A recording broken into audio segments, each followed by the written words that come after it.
Hello guys, welcome back to the channel. In today's video, I'm going to show you how you can get the Blue Dandelion Seed in Heartopia game Dreamlight Cinematics Festival update. Okay, let's get into it guys. Basically, if you want to unlock new color, you need to trigger the crossbreeding process. And then you can trigger the crossbreeding process by watering your flower. When the flower is ready to harvest, don't immediately harvest it.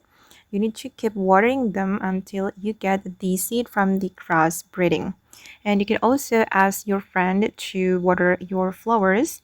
It will give you more chance to get the successful crossbreeding. Okay, and this is the blue dandelion seed.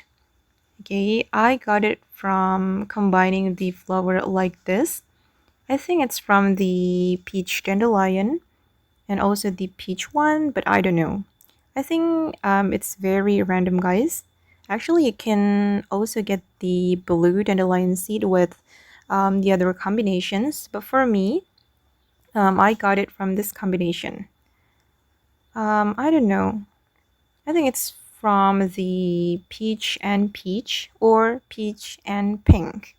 And I'm going to claim the seed. Okay, I just got the blue dandelion seed. And this is the black one. Okay. Okay guys, and that's how we can get the blue dandelion seed in Heartopia game Dreamlight Cinematic Festival update. I hope this video will be useful for you. Thank you so much for watching and bye.